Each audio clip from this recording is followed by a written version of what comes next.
नमस्कार दोस्तों, मैं नारायण आपका स्वागत करता हूं भक्ति विद नारायण चैनल में। हम भगवान की पूजा में स्तोत्र, चालीसा, अष्टक और मंत्र क्यों पढ़ते हैं? क्या सिर्फ पढ़ना ही पर्याप्त है या इसके पीछे कोई गहरा रहस्य छिपा है? आइए आज इसे सरल शब्दों में हम जानेंगे कि भगवान के स्तोत्र क्यों ज़रूरी होते हैं। वीडियो को अंत तक ज़रूर देखें ताकि आपको पूरा ज्ञान मिल सके। तो सबसे पहले हम जानेंगे कि स्तोत्र क्या होता है। भाव, शब्द और ऊर्जाओं का संयोजन स्तोत्र है। स्तोत्र केवल कविता नहीं होते, ये ऋषियों द्वारा रचित दिव्य शब्द रचनाएं होती है जिनमें 3 शक्तियां होती है: भाव, श्रद्धा और समर्पण; शब्द, शुद्ध ध्वनि और उच्चारण; ऊर्जा, मंत्र शक्ति।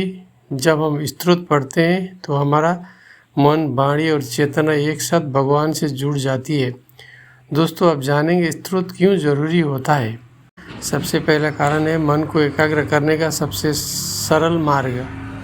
आज का मन चंचल है, कभी चिंता, कभी भय, कभी इच्छाएं।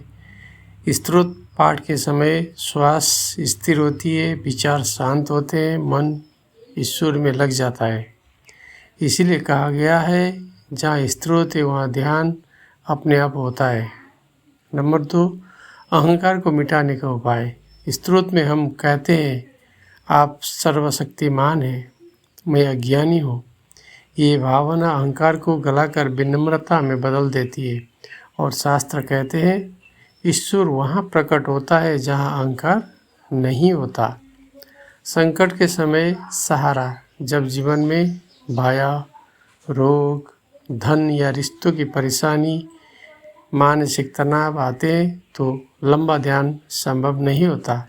ऐसे समय हनुमान चालीसा, विष्णु स्तोत्र, शिव स्तोत्र मन को तुरंत सहारा देते हैं। इसलिए हनुमान जी को संकट मोचन कहा गया है।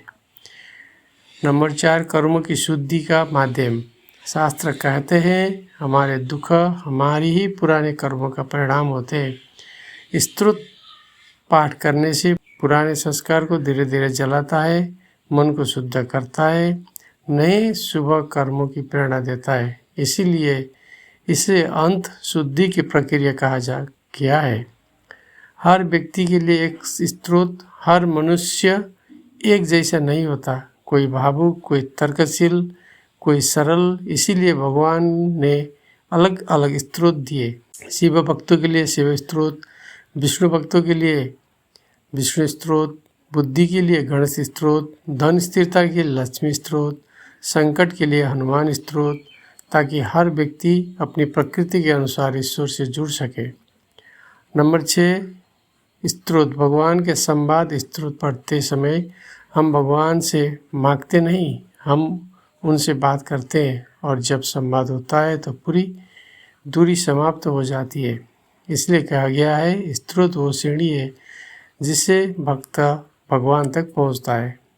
और इसका निष्कर्ष क्या है कि भगवान के स्तोत्र इसलिए ज़रूरी है क्योंकि मन को शांत करते हैं, अहंकार मिटाते हैं, संकट में शक्ति देते हैं, कर्म शुद्ध करते हैं, ईश्वर से सीधा संबंध जोड़ते हैं। और सबसे बड़ी बात, स्तोत्र हमें भगवान के पास नहीं, भगवान को हमारे भीतर ले आते हैं। अगर यह विचार आपके हृदय को छू गया हो तो वीडियो को लाइक करें, शेयर करें और भक्ति विद नारायण चैनल को सब्सक्राइब करें और कमेंट में लिखें, जय श्री राम।